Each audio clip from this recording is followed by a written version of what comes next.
9 मई के वाक़यात के बाद अब पाकिस्तान तहरीक इंसाफ बड़ी तेज़ी से बिखर रही है। हर रोज़ 2-2, 3-3 लोग प्रेस कॉन्फ्रेंस करते हैं और पार्टी को छोड़ते हैं। अब आपको क्या लगता है कि पाकिस्तान तहरीक इंसाफ के खिलाड़ी थे जहांगीर तरीन जो मुनहरिफ हुए, अब अभी इस वक्त अदालती नाअहली का भी उन्हें सामना है, लेकिन सियासी तौर पर वो बहुत एक्टिव हो गए हैं। उन्होंने नई जमात का फैसला किया है। आपके ख्याल में मौजूदा सूरत हाल को में जो जहांगीर तरीन दोबारा एक्टिव हुए हैं, ये पीटीआई के लिए कितना नुकसानदेह साबित हो सकता है? और ख़ुद जो पाकिस्तान तहरीक इंसाफ के और भी खबरें आ रही हैं, कई अहम रहनुमा जहांगीर तरीन में जा सकते हैं, तो क्या ये एक नई पार्टी होगी और ये कितनी फ़ाल होगी? और पाकिस्तान तहरीक इंसाफ जिसको हम खास तौर पर इमरान खान साहब का कहेंगे, उनके लिए कितना नुकसानदेह होगा? बिस्मिल्लाहिर्रहमानिर्रहीम नहमदुहु व नुसल्ली व नुसल्लिमु अला रसूलिहिल करीम। देखिए, गुजारिश ये है कि जहांगीर तरीन साहब वो शख्सियत हैं कि जिन्होंने लोगों से अपना ताल्लुक नहीं तोड़ा। इमरान खान साहब के साथ भी जो उनका ताल्लुक था तो उन्होंने पूरी वफा की, लेकिन वो बेचारे भी उसी चीज की नजर हो गए जिसकी नजर तारीख इंसाफ पूरी हो गई है। सियासी मैदान के अंदर जब आप फैसले जो हैं वो गैर सियासी अंदाज में करें, और फिर मैं तो नहीं कहना चाहता लेकिन मैंने खुद देखा है, हम ये बात इमरान खान साहब से गुजारिश भी करते थे कि कुछ चीजें जिस अंदाज से वो कर रहे थे वो कोई सियासी भी नहीं थी और उस एतबार से कोई समझ भी नहीं आ रही थी। और आज जहां पे तारीख इंसाफ आगे खड़ी हो गई तो ये बहरहाल इसमें किसी और का कम गुनाह है, उसमें इमरान खान साहब का सबसे बड़ा गुनाह है और वो लोग जो सबब बने इसका। मैं आपको हकीकत बताऊं कि मुझे बड़ा 2 दिन से जो मैं देख रहा हूं तो एक आम कारकुन का बेचारे का तो कोई गुनाह नहीं ना होता। कारकुन तो अपने लीडर और अपनी जमात के ऊपर फिदा होता है। जो लीडर थे, जो खान साहब के इर्द गिर्द लोग थे जो उन्हें कहते थे कि आप ही इमाम इनकलाब हैं, जनाब टकरा जाइए, ये जनाब फौज क्या चीज है और इदारे क्या चीज है आपकी, वो सबसे पहले भागे हैं। उन्होंने सबसे पहले कहा अस्सलाम वालेकुम खान साहब, बाय बाय टाटा। खान साहब को इस मुकाम पर जहां बहुत सी और चीजों ने पहुंचाया था वहां इस किस्म के मुशीरों ने पहुंचाया था। और मैंने आखिरी मीटिंग में कहा था कि खान साहब ये जो आपको कह रहे हैं ना कि, और झूठ बोल रहे थे, बिल्कुल गलत बयानियां कर रहे थे खान साहब के सामने कि फलाने ने फलाने को फलानी जगह भेज दिया, फलाने ने फलानी जगह भेज दिया। मैंने कहा जी ऐसा नहीं है। लेकिन आज खान साहब सोचते होंगे कि जनाब अपना ये सारा कुछ जो मुझे कहने वाले थे, जो मुझे कहते थे खड़े हो जाएं जनाब, बात ही कोई नहीं, तो ये सीढ़ी खींच के खुद कहाँ चले गए हैं। तो जहां तक जहांगीर तरीन साहब की बात है तो जहांगीर तरीन साहब बिलाशुबा उनके लोगों से अच्छे ताल्लुकात भी हैं और वो उनके पास लोग भी हैं, उन्होंने राब्ते नहीं तोड़े अपने। और इलेक्टेबल्स जो हैं बिलखुसूस साउथ पंजाब से जो बड़े बड़े खानदान हैं, मां सवाए शाह महमूद कुरैशी साहब के, वो पहले भी उन्हीं की वजह से तारीख इंसाफ में आए थे, यहाँ उनको लाया गया था। तो जहांगीर तरीन साहब अगर कोई जमात बनाते हैं या तारीख इंसाफ का कोई ग्रुप बनाते हैं तो उनके साथ एक जिसे आप कह ले मुनासिब तादाद लोगों की जरूर जाएगी। अब वोट बैंक की बात है कि वोट बैंक जो इमरान खान साहब का है उसमें कितना डेंट पड़ता है। 9 मई ने बहरहाल लोगों को रंजीदा किया है, 9 मई को जो कुछ हुआ है।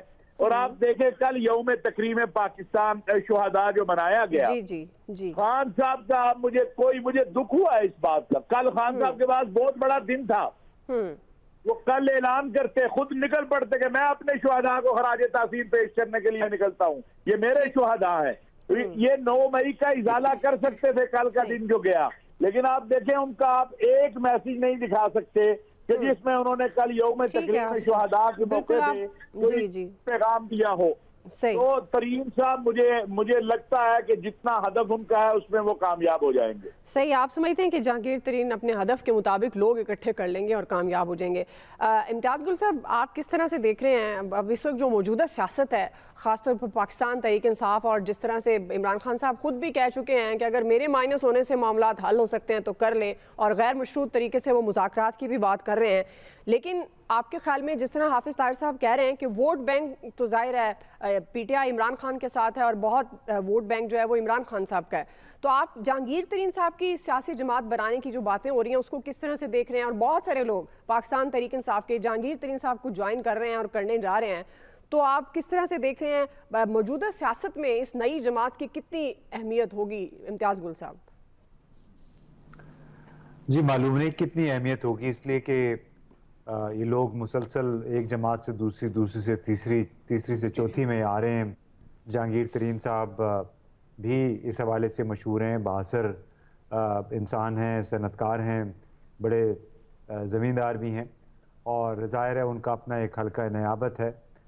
लेकिन एक बात बहरहाल सब पे बड़ी आया है कि जब मुशर्रफ साहब के साथ भी ये थे, फिर ये पीटीआई के साथ आ गए, पीटीआई से अभी एक और नई पार्टी बनेगी, तो जिस काम के लिए पीटीआई बनाई गई थी या जो इरादा जाहिर किया गया था, ये तो बिल्कुल वही काम, यानी जिसके अगेंस्ट, जिसके खिलाफ, जिन रुझानात की सरकोबी के लिए या उनके खिलाफ ये तहरीक बनाई गई या पार्टी बनाई गई, जो एजेंडा भी था या बयानिया था इमरान खान का, ये सारे काम तो उसके बिल्कुल उलट हो रहे हैं। तो इसलिए उसकी जो आपकी समाजी कबूलियत है वो एक बहुत बड़ा इशू हमेशा रहेगा। वो बिल्कुल ऐसी है जैसे पीपल्स पार्टी पैट्रियट बनी तो उसका कोई फिर अता पता नहीं चला, फिर एमक्यूएम हकीकी बनी, पीएमएल यानी मुस्लिम लीग ने पता नहीं 1 दर्जन बच्चे दिए, मेरा ख्याल है, पता नहीं कब फंक्शनल लीग और क्यू लीग और पता नहीं क्या क्या बनी। तो वो है कि मुसलसल एक जो हमारी सियासी जमातों की बिसात है वो बिखरती चली जा रही है, तकसीम दर तकसीम होती चली जा रही है और उसका नुकसान ज़ाहिर है पाकिस्तान के आवाम को है। और दूसरी तरफ इसके नतीजे में मिलिट्री इस्टेब्लिशमेंट ज़ाहिर है वो उसी तरह चूँकि यकजा है तो वो उस तरह तंदुरुस्त व तवाना है, जबकि सियासी मैदान में ये बार बार वही लोग हैं मुख्तलिफ नामों से मुख्तलिफ झंडों के तले इकट्ठे हो रहे हैं। तो कोई बहुत अच्छी मिसाल नहीं है। पाकिस्तान का जो सियासी कल्चर है वो तरक्की नहीं कर रहा है, वो उस गिरदाब में से नहीं निकल रहा है जिसमें फंसे हुए हैं कि बाहमी मुखासमतें हैं, शख्सियत परस्ती है, लोग सिर्फ शख्सी एजेंडे को लेके आगे चलते हैं कि किस तरह अपने मुखालिफ को नीचा दिखाना है। भले कोई भी पार्टी हो, सब ने वक्तन फवक्तन जब भी मौका मिला यही काम किया कि मेरा मुखालिफ नीचे चला जाए, मुझे उस पर सबकत हासिल हो। तो उसमें पाकिस्तान जाहिर है द लूजर इज पाकिस्तान। बिल्कुल आप सही कह रहे हैं और इसमें वाकई पाकिस्तान का स्टेट का नुकसान। इम्तियाज़ साहब एक ज़िमनी सवाल आपके ख्याल में, क्योंकि अब चूंकि ये बात हो रही है और खुलकर हो रही है 9 मई के वाक़यात के बाद, जिस तरह लोग भी छोड़ रहे हैं, इमरान खान साहब अगर माइनस होते हैं तो आपके ख्याल में पार्टी की आदत कौन संभाल सकता है? देखिए, पार्टी जिस तरह भुट्टो के बगैर पीपल्स पार्टी का तस्वर मुमकिन नहीं है, जिस तरह शरीफ के बगैर मुस्लिम लीग नून का तस्वर मुमकिन नहीं है, इस तरह पीटीआई इमरान खान के बगैर फिलहाल कम से कम इस पीटीआई का तस्वर मुमकिन नहीं होगा। तो अभी तो टाइम पड़ा है, देखेंगे इसका नतीजा क्या निकलता है। इतना जल्दी मेरा ख्याल है इमरान खान छोड़ेंगे भी नहीं, और अगर हुआ जाहिर है अगेन मैं कहूँगा कि उसमें नुकसान किसी और का नहीं है, पाकिस्तान का है।